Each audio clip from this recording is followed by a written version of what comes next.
and platform party enter the auditorium. Also remain standing for the national anthem and the invocation.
Please bow your heads and join me in prayer. Dear Jesus, thank you for allowing us to come together today to celebrate the wonderful achievements of the Shoupe University graduates. We are thankful for your hand of guidance and support throughout their college career and for leading them along the path that you have specifically designed for them. We also thank you for the faculty and staff that are represented here today. We pray that you will bless them for being instrumental to these graduates with their support and guidance. We also thank you for the families and friends who have encouraged these students thus far, and pray that you will equip them to continue to be a source of support as they embark upon their new life journey. We thank you for today, and we pray that your hand will be upon the ceremony. In Jesus' name, amen.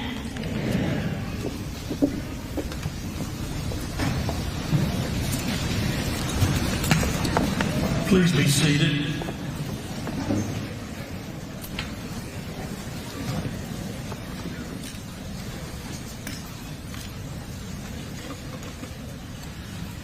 Good afternoon.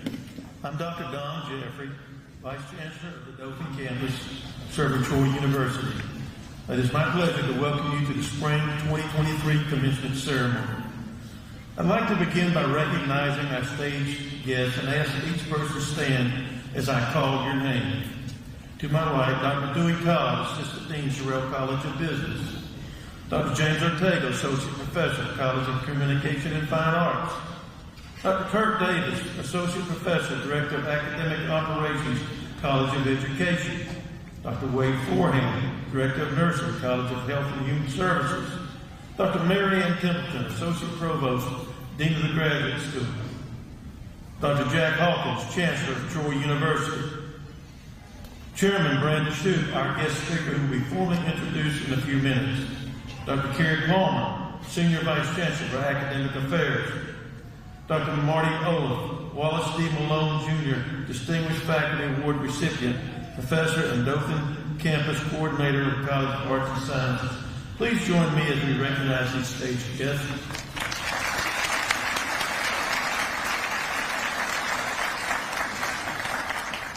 We also have some special guests with us today, and we'd like to recognize the wife of Chairman Shoupe, Brooke Shoupe, Sarah Shoupe, his daughter, the Dean of Library, Dr. Chris Schaefer, and last but not least, my wife of almost 56 years, Ms. Betty Jane Jeffrey.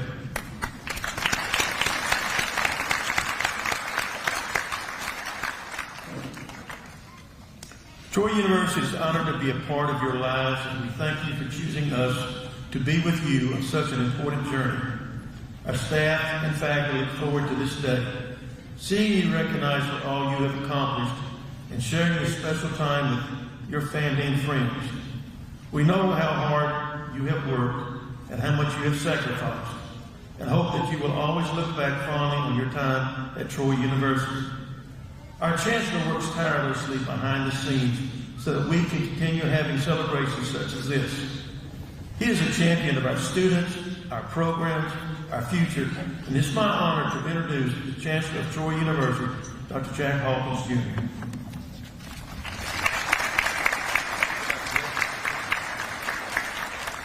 Thank you so much, Dr. Jeffrey. It's certainly a pleasure and an honor to add my congratulations to the graduates and to all the families represented here this afternoon.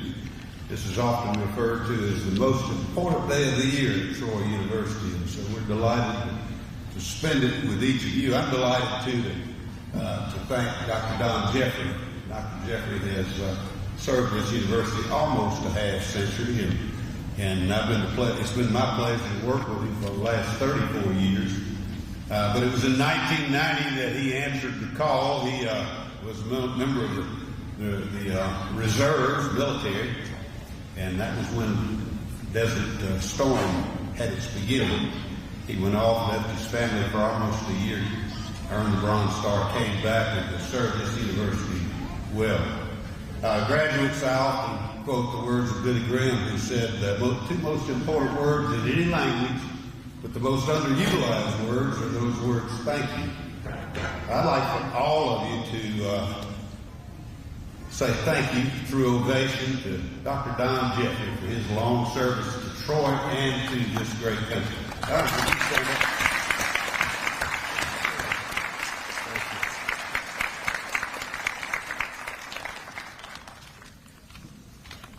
Today is it's about family. You know, I'm so proud of Troy University and the focus we have at the university on relationships. And the older I get, the more I realize that life is about relationships. It's not about things. It's not about finances. It's about people making a difference in the lives of others. There are no others who have made a greater difference in the lives of our graduates than families. Families, I'd like to ask you, if you have a loved one graduating this afternoon, if you'll stand up and let all of us, but particularly our graduates, say thank you for your love, your support, and probably your financial investment. So if you'll stand up and let us say thank you, please.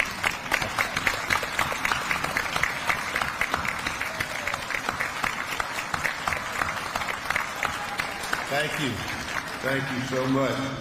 And as a group, you know, all of this really couldn't be possible. Of course, the student is the most important piece of the equation, but then you have to have well-qualified and committed faculty.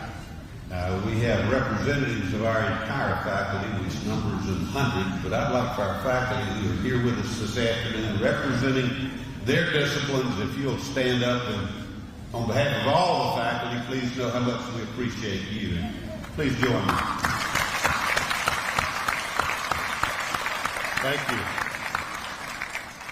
Over the last several decades, I probably have attended 400 or more commencement ceremonies, not only in Alabama, but around the world. And in fact, in October, we were in Vietnam, where we offer programs that serve about 1,000 students on the ground.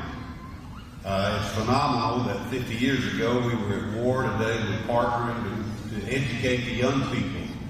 We've already graduated over 1,500. We became in Vietnam, and we became the first American university to ever award the bachelor's degree in Vietnam, and that occurred in 2008. And so I'm really proud of what we do, not only in Alabama, but around the world.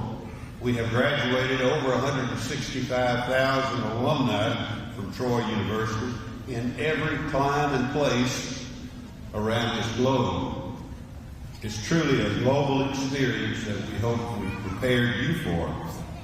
But I would remind you that the value, graduates, of your degree is not static. It'll change in time. We come to work every day dedicated to adding value to that degree. I hope it's worth far more 20 years from now than it even is today. And but it requires our best effort collectively. And so I encourage you to be involved. I bring 3 challenges as I bring a gift. But let me give you the challenges first. The first is to remain involved.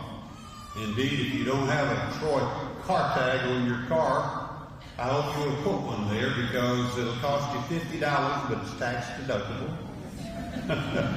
And 48 of the 50, the state sends us, and we apply to a scholarship fund that helps underwrite scholarships for our students, particularly for study abroad, where a lot of students couldn't afford to do that. But we send students, many students, across the country and around the world every year through that fund. So please be involved and show your commitment to the university. The second is, I want you to replace yourselves at least once each year. Send us good students. You've proven to have the perseverance and the ability to see it done. You know, and the graduation rate across this country is not 100%. In fact, we'd like to think it would be 50% across America. So you've already proven your ability. Send us good students just like yourselves. And the third thing I would encourage you to do is to remember what's written in the book of Matthew, where it says, I came not to be served, but to serve. Life is about service. We encourage you to serve those communities. As we think about leadership in America, I'm concerned. We have far fewer well-qualified leaders today than we need. But every community in America needs you. And I hope that you'll take that very seriously and indeed be active in making your communities much better than they are. it was Churchill who said, you make a living by what you get, but you make a life by what you give. It's truly about giving and service. And so I bring you a gift on behalf of the National Alumni Association. You will each receive a 1 year's free membership in the National Alumni Association. But the Board of Trustees of our Board of Directors of our Alumni Association asked me to remind you it's 1 year. We want you to be active. Let us know what you're doing, where you are. Just know how proud of you we are. As I talk about service, there's a good segue here to the gentleman I'll introduce now. He has demonstrated service in many, many different ways. Commissioner Brandon Shoupe has served on the Houston County Commission since 2014, so almost over a decade he has served his community well. Last November, he was elected chairman of the County Commission, earning almost 60% among the other candidates. That's quite a significant endorsement of confidence. Because of his background, he loves to point to his admiration for President Ronald Reagan. And you might remember it was President Ronald Reagan, and I think this may have been Brandon's first time to hear him. In the wake of the explosion of the space shuttle Challenger that some of you may remember, it was then that President Reagan made a powerful, powerful speech reminding us of the gratitude of our country, but also the frailty of the human spirit and the human life. And Brandon remembers that, and it shaped him. He's a graduate of Wicksburg High School. He attended Wallace Community College. He went on and did a degree at Auburn University with a degree in computer software engineering. He serves our public education system as a member of the board of the Alabama School of Cyber Technology and Engineering located in Huntsville. It's a public magnet school which integrates engineering and technology into all of the academic disciplines. Commissioner Shoupe also serves on the boards of the Wiregrass Children's Home and the Southern Alabama Regional Council on Aging, which is particularly important to many of us. So we want you to continue to do that, Commissioner.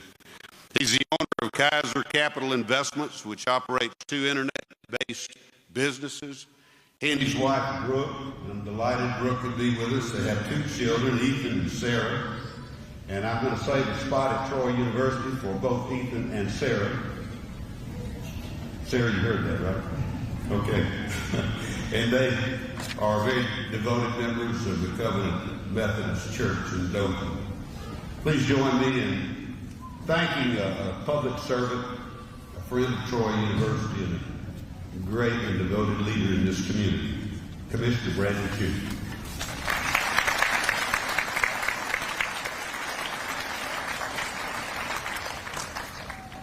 All right, 20 years ago, I stood where a lot of you are standing right now, except I was in the 4th Beardy's Memorial Coliseum in Auburn University, where I was finally about to receive my degree in software engineering. And prior to obtaining that degree, I had the privilege of serving, or working rather, for the National Security Agency in Fort Meade, Maryland. And that was a formidable time in my life. And it was a formidable time in the history of our nation because I was there during the 9/11 terrorist attacks. And I would say before my work at the NSA, I was one of those typical shy, awkward kids, like a lot of us were growing up. So not very outgoing, loved life, but just not very outgoing. But when I worked at the National Security Agency, I really started to come in my own as an individual, as a human being, as a man. And made a lot of friends, some of which I'm still friends with today. But after graduation, I decided for several reasons that I was not going to move back up there, not going to take my at the time, new life. We were not going to make a family in Maryland. And so we decided instead that I was going to go to Florida and work for a defense contracting company on the eastern coast of Florida. And that was the beginning of 5 very difficult years of my life. But before I talk about that, I do want to say, Vice Chancellor Jeffrey, Chancellor Hawkins, thank you so much for the invitation to be here today, and thanks as well to the staff and the faculty of the Troy system for doing what you do every day to brighten the minds of our fellow citizens and really beyond our shores. So I took that job at this defense contracting company, and I figured out pretty quickly, matter of fact, about 6 months into my work, that maybe I've got the wrong degree, and that's very defeating, right? So I've spent almost 5 years, I'm ashamed to say, struggling, trying to get this bachelor's degree. And 6 months into my career, things are not going good, and they're not going good on paper because I'm getting my performance reviews in. They were never good up until the last one I received, which I thought was funny. But it was not going good, and I was failing. I always considered myself to be a successful person, but there it is every 6 months. My failure is right there on that performance review. One of the people that I met at this company was a guy named Ralph. I will never forget Ralph. Ralph was a baby boomer. He had a buzz cut, not a big guy, not a little guy. Kind of hunched over the shoulders, kind of had a slack jaw. And nobody talked to Ralph that much. He was in a perpetual bad mood. But I got to know him a little bit because we worked in the same lab together. And so I talked to him. And he had these one-liners. And I'll never forget what he told me. He said, Brandon, I used to come to work for this company, or when I came to work for this company, I thought I would come because I really enjoy the work. I really enjoy the technology. I thought I would really enjoy what I was going to do here. But what I figured out is that the only reason I come to work now is because I've got to pay the bills. And so you can tell I was struggling at the time with, I guess, my life choices. And I'm seeing Ralph still struggling with his.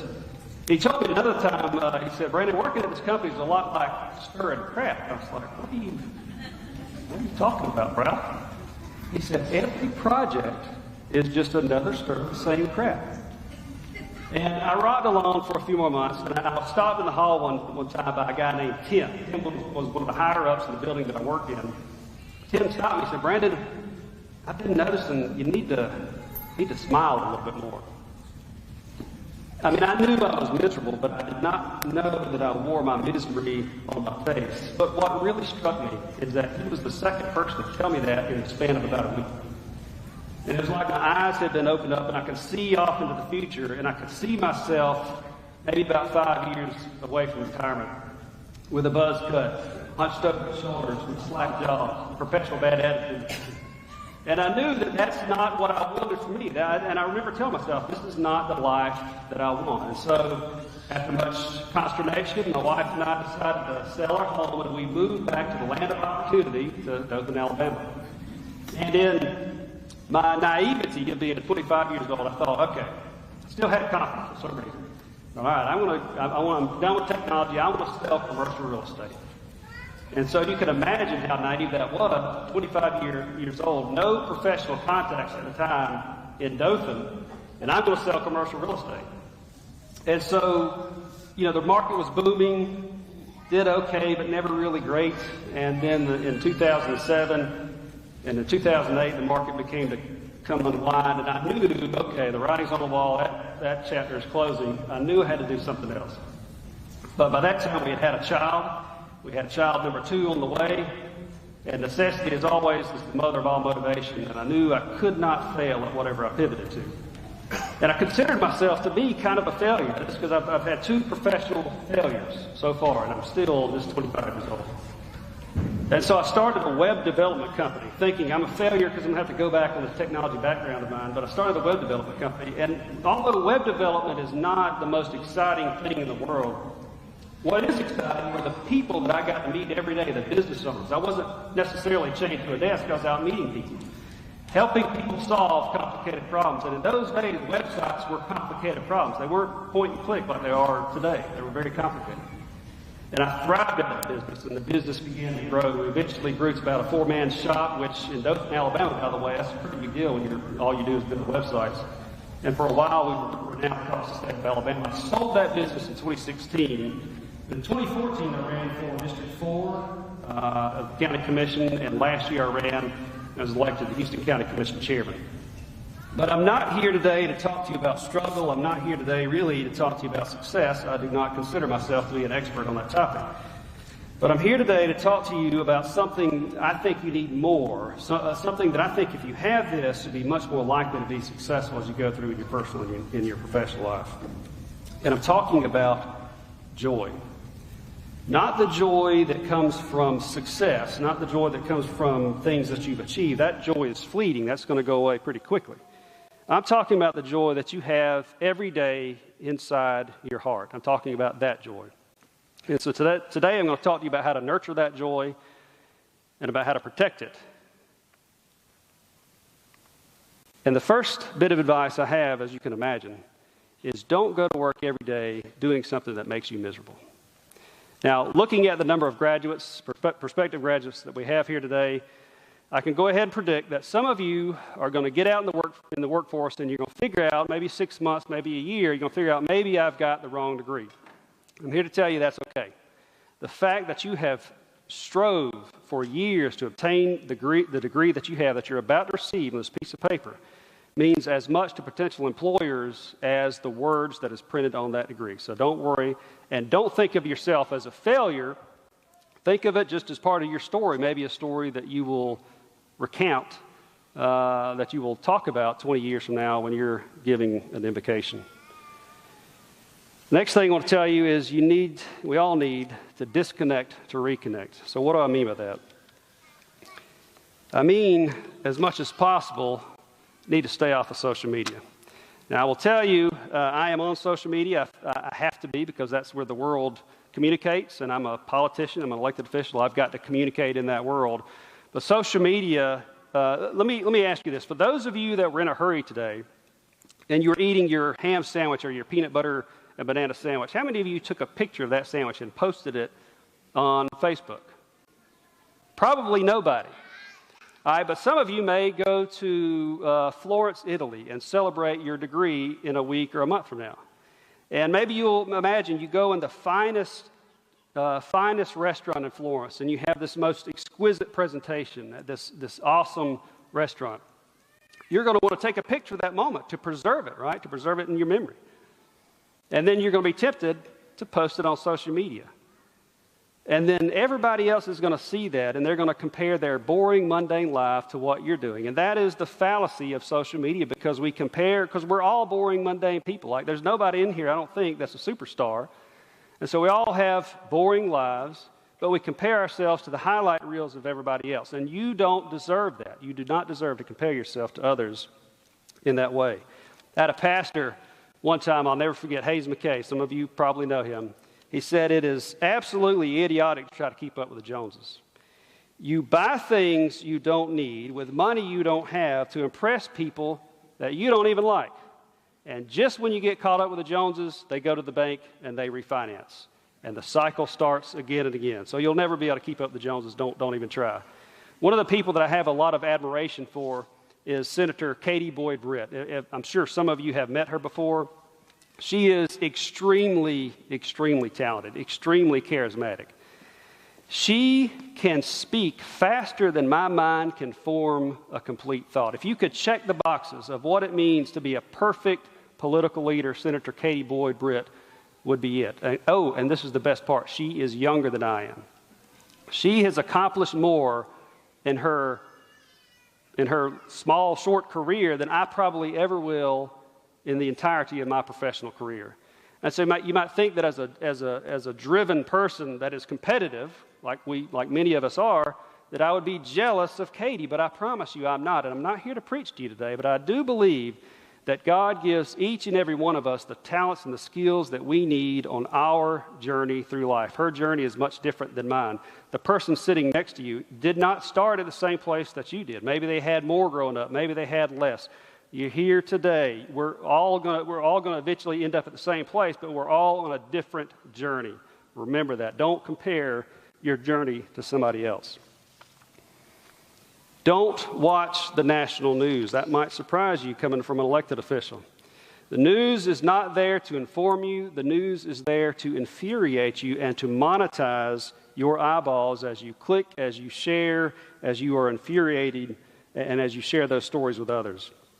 The news tries to make every problem in the world seem like your problem to solve, but I promise you I promise you it is not. And if you are not paying for something like the news, then you are the product that is being sold. So avoid the news, the national news, if at all possible. To add, you must learn how to subtract. Letting go is the key to unlocking joy. So every year, as I approach the new year, I would think about all the things that I've accomplished in the past year and all the things I want to accomplish in the new year.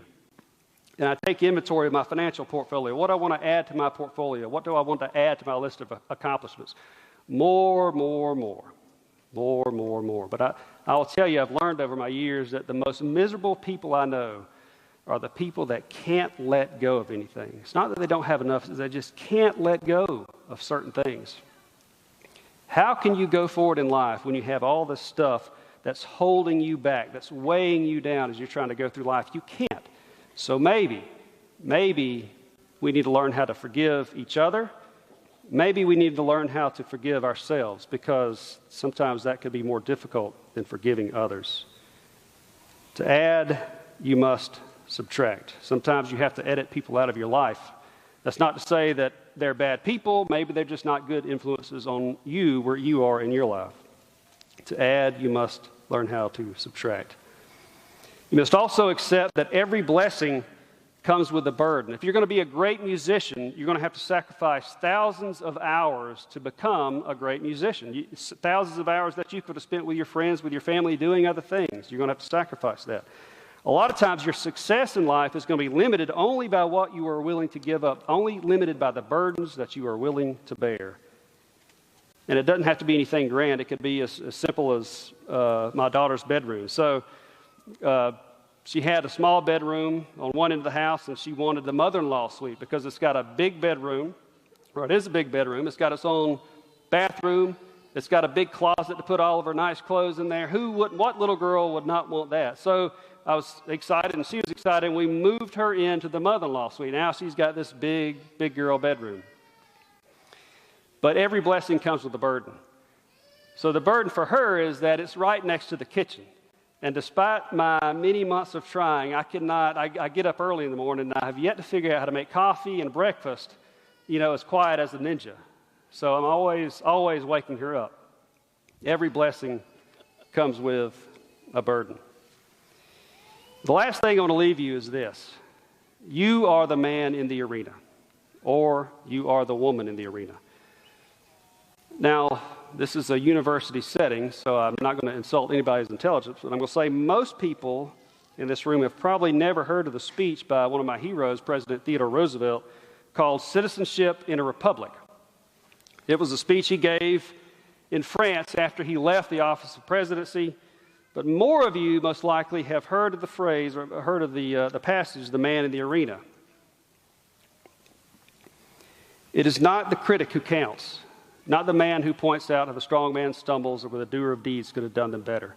But the credit belongs to the man who's actually in the arena, whose face is marred by dust and sweat and blood, who strives valiantly, who errs, who comes short again and again, because there can be no effort without error and shortcoming.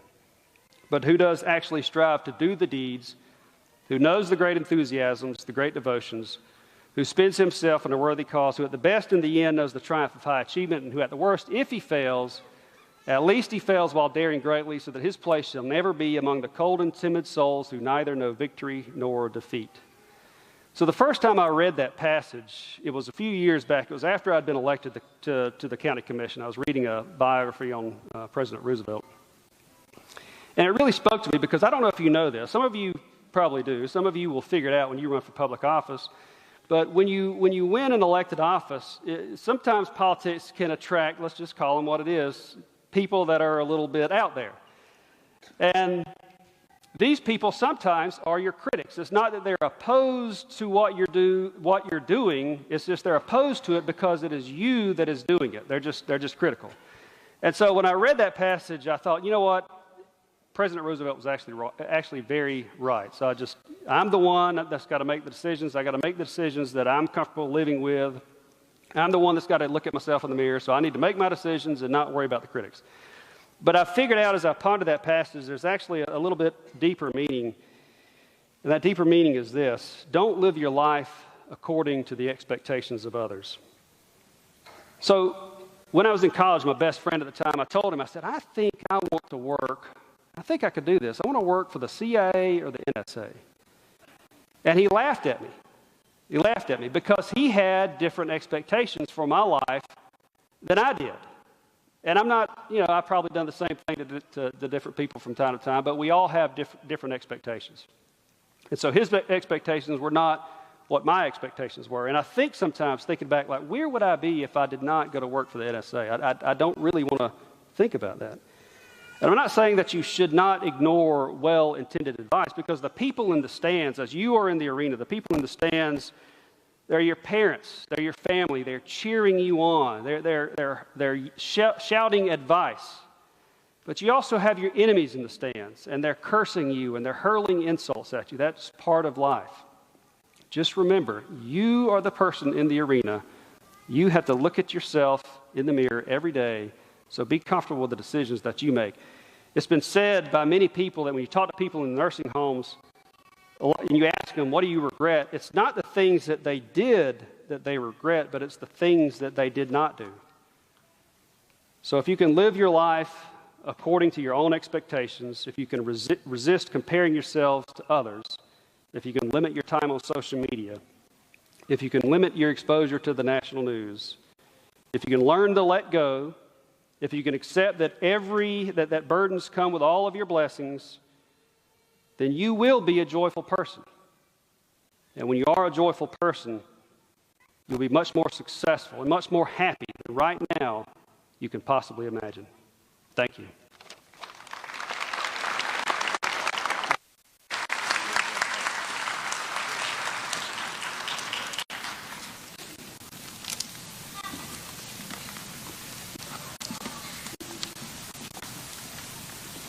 Commissioner Shoupe, thank you for your counsel, your inspiration, but most of all, the example you set for all of us. Thank you so much. Please, let's say thank you to Commissioner Shoupe once more.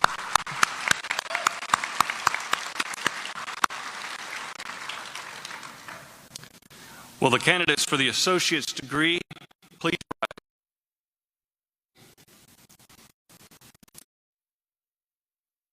Have completed the requirements for the associate's degree, and on behalf of the faculty, I recommend that the degree be conferred. Upon the recommendation of the faculty and approval by the Chief Academic Officer and by the authority vested in me by the Board of Trustees of Troy University and the laws of the state of Alabama, it's indeed a pleasure to confer upon each of you the associate's degree that you have earned. Congratulations.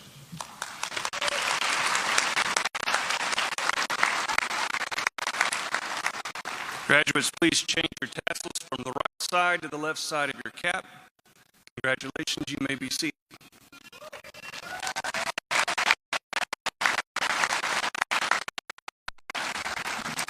Will the candidates for the bachelor's degree please rise?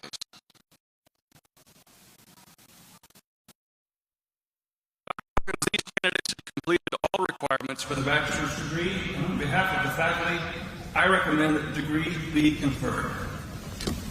Upon the recommendation of the faculty and approval by the Chief Academic Officer and by the authority granted me by the Board of Trustees of Troy University and the laws of the state of Alabama, it's indeed a pleasure to confer upon each of you the bachelor's degree you have earned. Congratulations.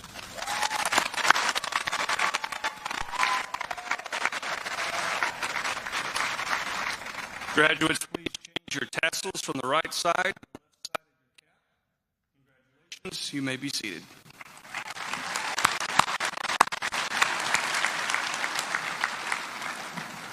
Will the candidates for the master's degree please rise? Dr. Hawkins, these candidates have completed all requirements for the master's degree, and on behalf of the graduate faculty, I recommend that the degree be conferred. Upon the recommendation of the graduate faculty and approval of the Chief Academic Officer and by the authority granted me by the Board of Trustees of Troy University and the laws of the state of Alabama, it's indeed a pleasure to confer upon each of you the graduate degree you have earned. Congratulations.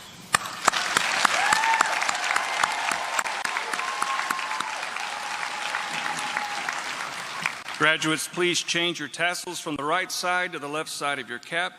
Congratulations. You may be seated.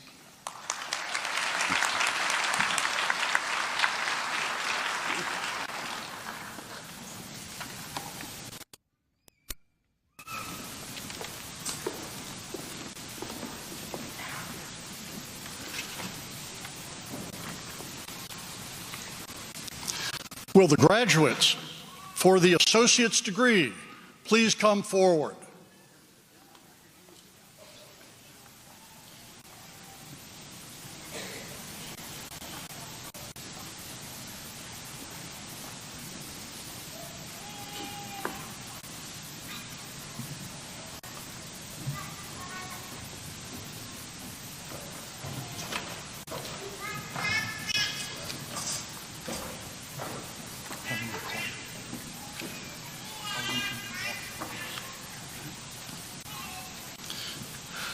Treasurer Marie Douglas. No, yeah, straight across, straight across.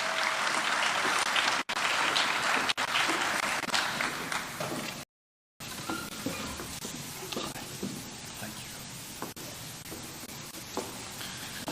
you. Megan Renee Wendell.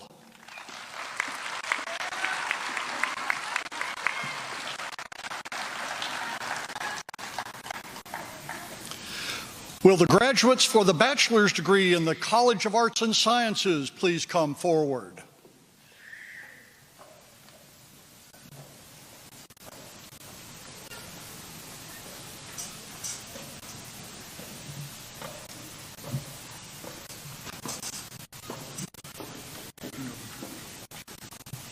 After I call your name. Constance Brooke Ash.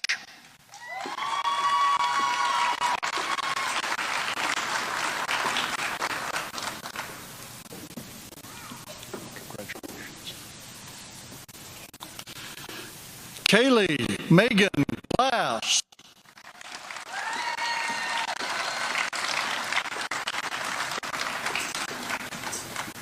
Congratulations. Bradley C. Kite.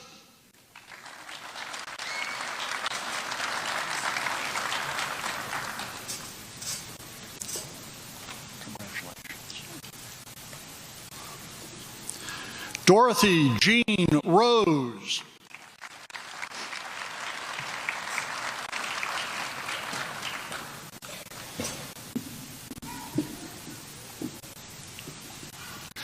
Carrie Renee Williams.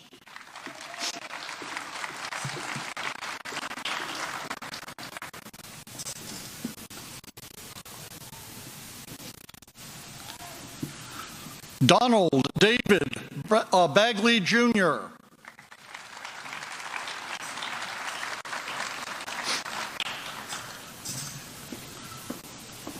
Thank you. Marion H. Curry, cum laude.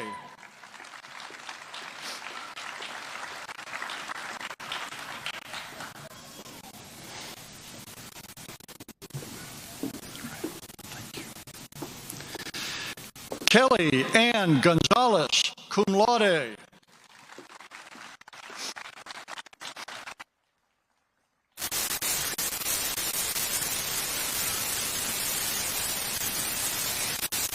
Mason Douglas Guilford, summa cum laude.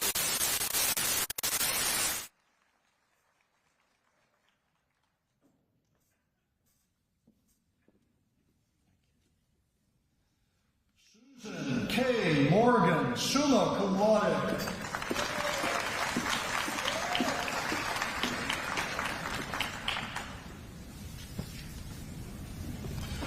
Logan Parsons.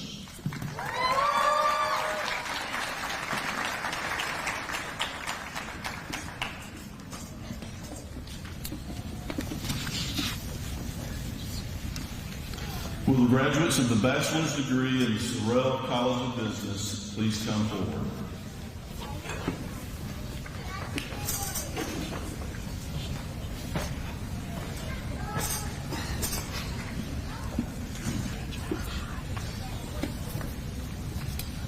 Mary Ann Bird, cum laude.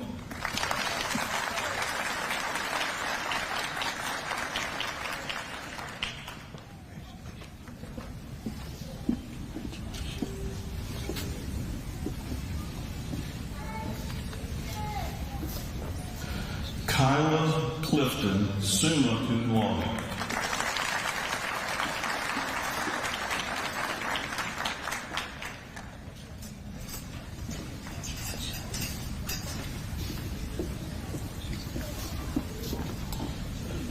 Cherie Easterling, cum laude.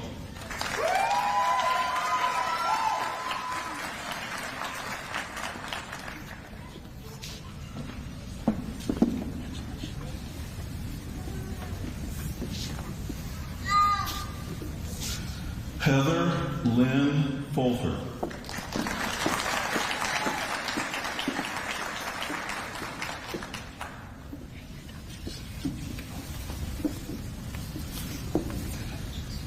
Callie Elizabeth Silcox, cum laude.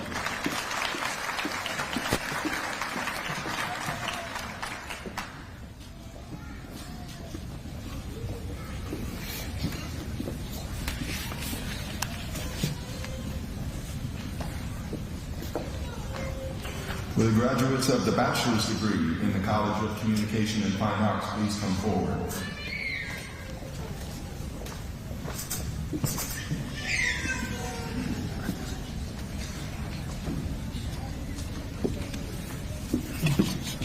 Karen Forrester King, cum laude.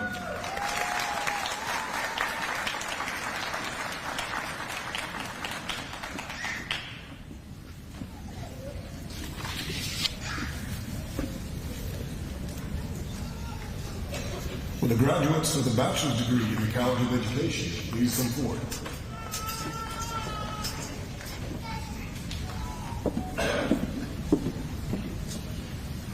Alexandra Michelle Barber.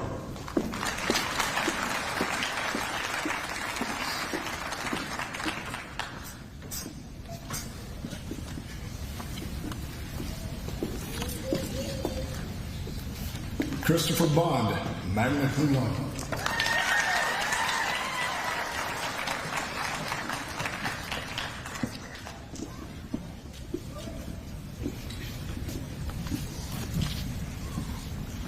Gracie Elizabeth Coppage, summa cum laude.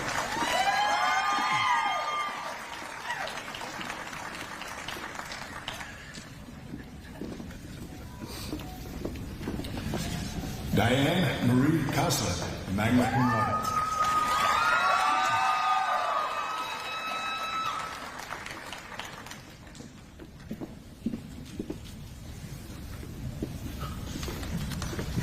Haley Suzanne Crosby, magna cum laude.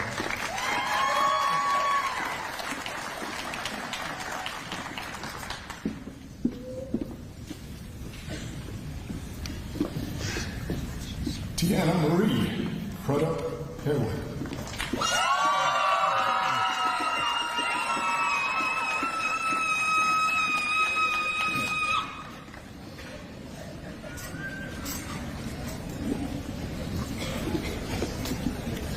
Stephanie Lynn Epney.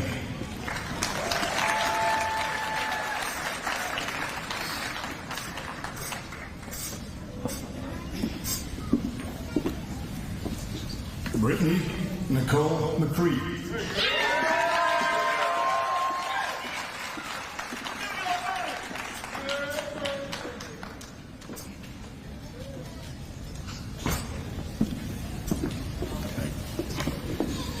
Kel Allen McKinney, cum laude.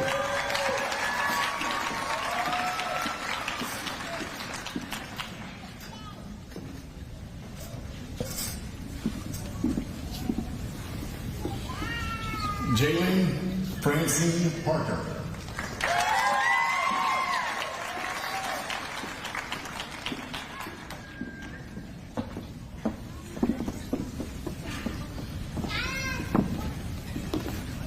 Kayla Dale Ropash, summa cum laude.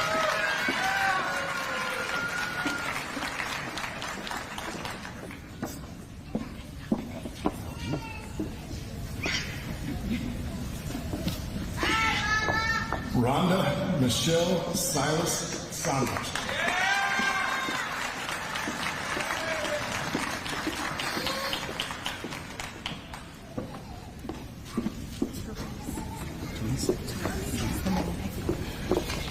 Miranda Therese Sack, cum laude.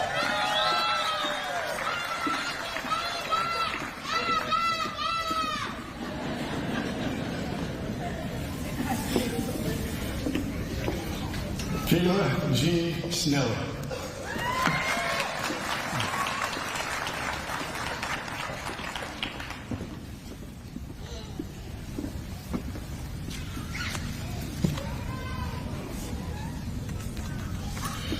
Heather Nicole Strickland, cum laude.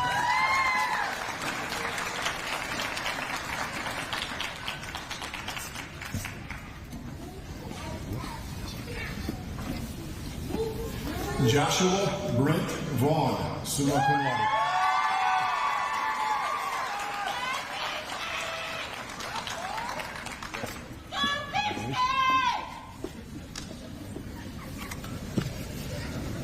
Wesley Jane Whitfield, summa cum laude.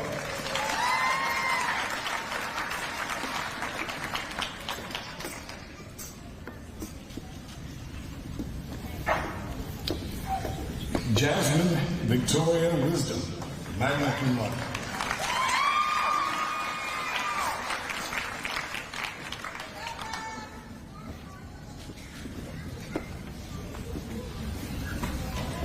Shauna Alexis Woodard, magna cum laude.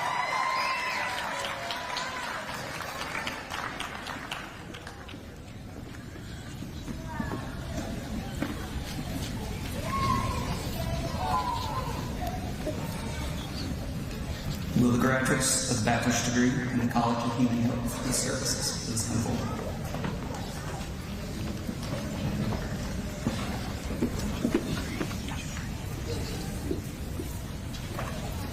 Holly Nicole Askew.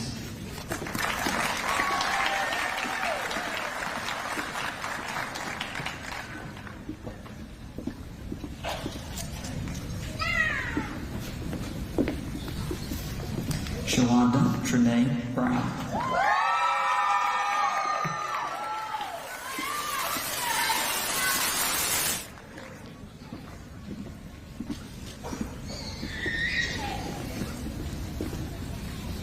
Brittany Dawkins.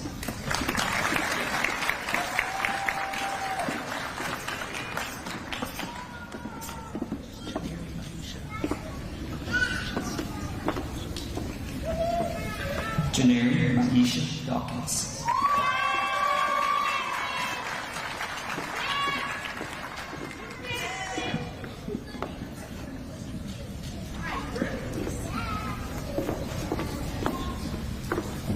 Jasmine Jade DuPont.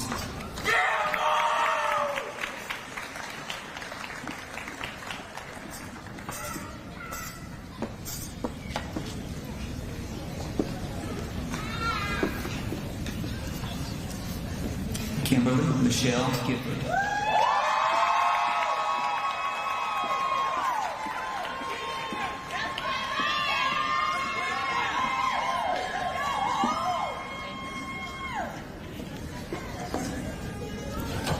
Aubrey Gilmer.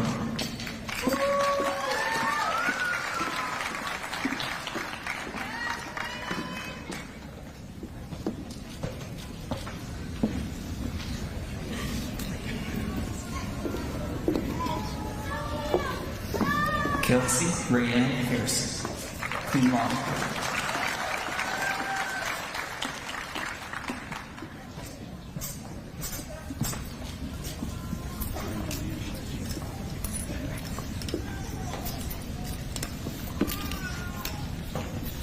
Urisis Lizetti Perez Diaz, cum laude.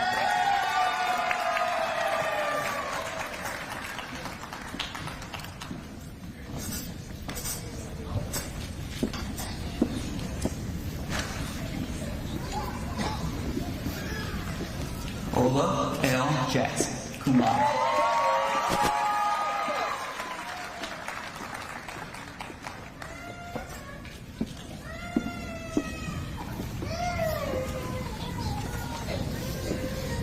Claire Ashley Johnson.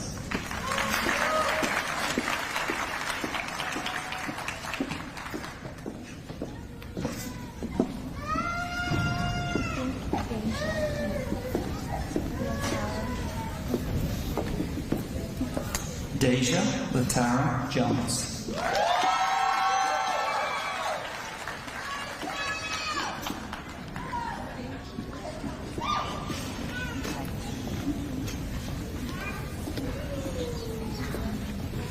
Tanisha Marie Kirby.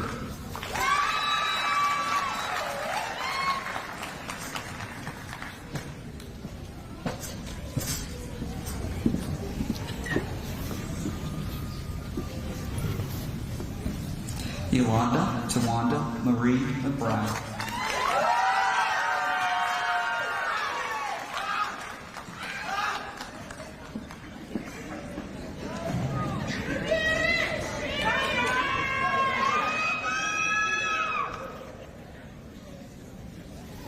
Aaron Pace.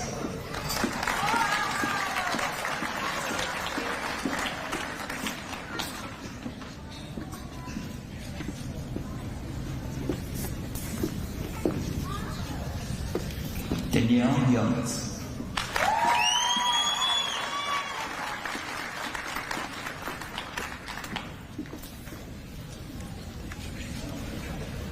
Will the graduates who have earned the master's degrees please come forward?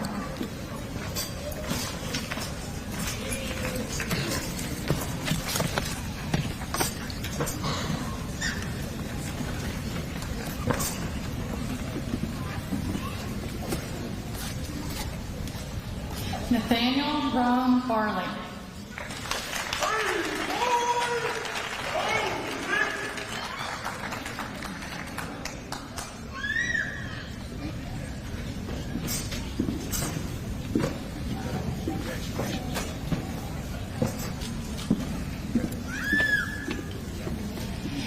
Kimberly Anika Coleman Jones.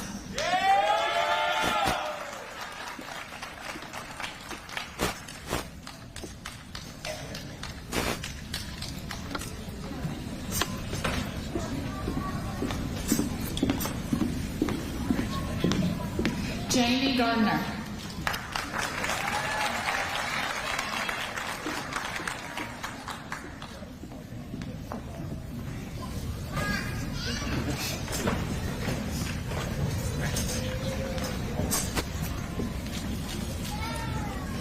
Thomas Zane Hanks.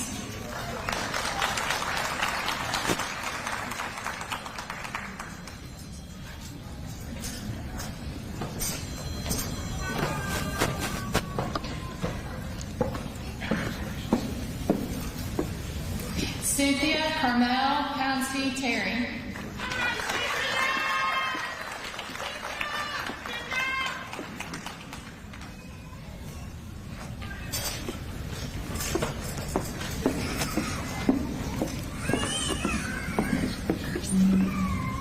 Kirsten Ann Stoddard.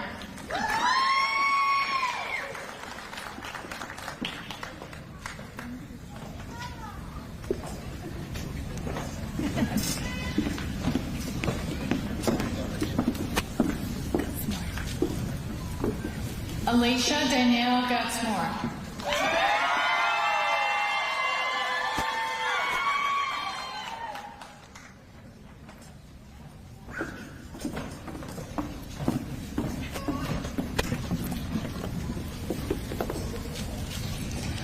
Araceli Hurtado.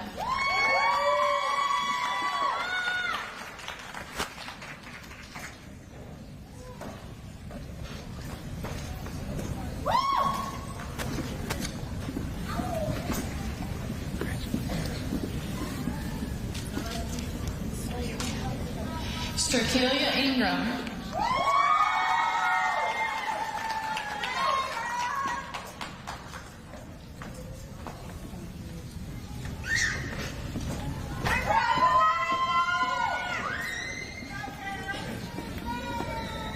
Carl Matthew Johnson Jr.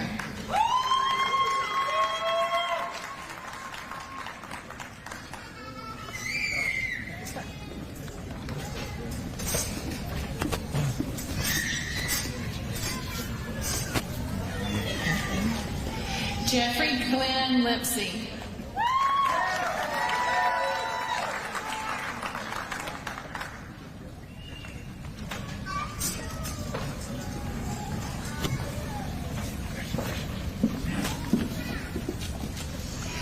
Riley Sin.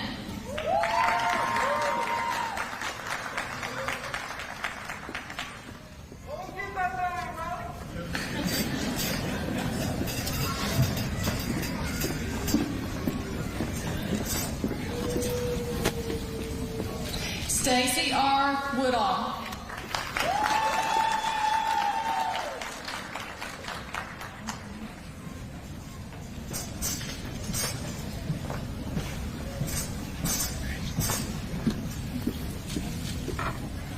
Sierra Ann Calloway.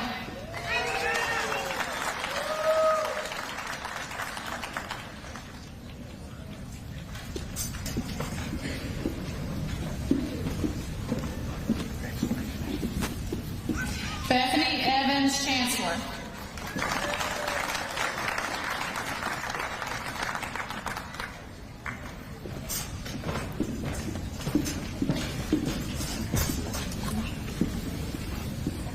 Brittany Aaron Dykes.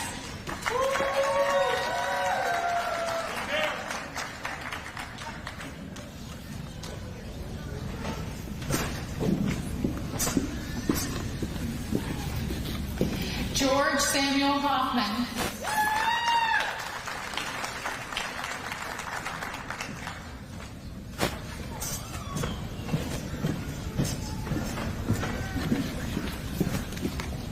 Callie Ann Money.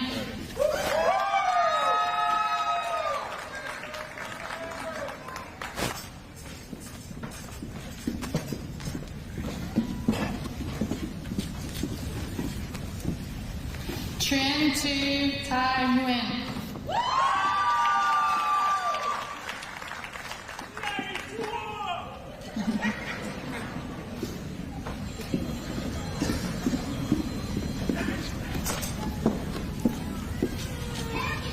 Ashley Cook Peters.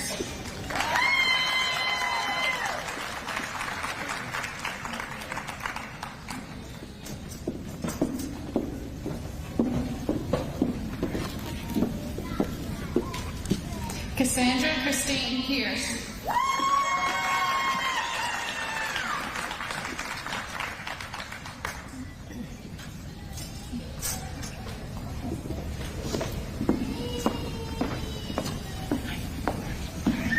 Kaylee R. Rogers.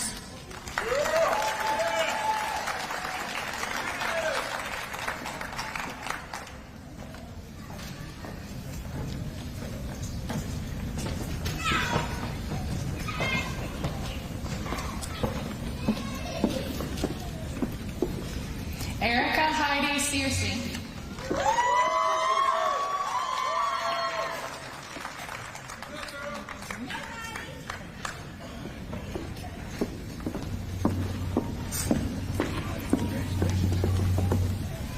Riley Cade Snail.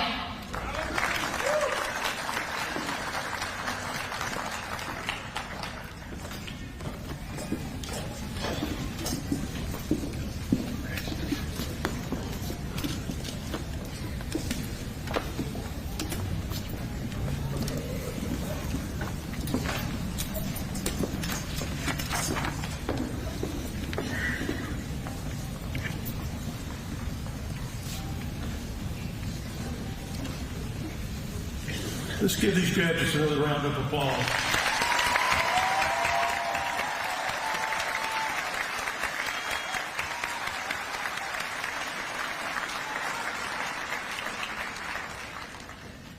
Please stand for the singing of our alma mater. Ms. Lexi Henson will present it. You may find the words on page 4 in our program.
this ceremony to a close, please help me thank the people who helped make this event special.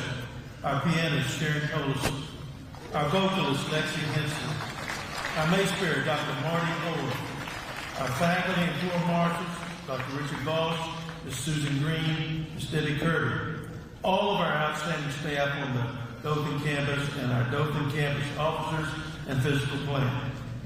Please remain standing for the benediction. Please bow your heads and join me in prayer. Dear Jesus, we thank you for the new journey that these graduates are starting today. Please guide each of the graduates to fulfill this journey well and bring glory to your name. We are thankful that you will be there with them every step of the way to guide and direct their path. Lord, I pray that you will bless and keep each of these graduates, that you will make your face shine upon them and be gracious to them. May they be a blessing to others and make an incredible impact throughout our community and beyond. As the graduates leave here today, we pray for your guidance with their new endeavors and for peace for the journey ahead. Please bless each graduate, family member, friend, faculty, and staff member as we leave here today. In Jesus' name, amen.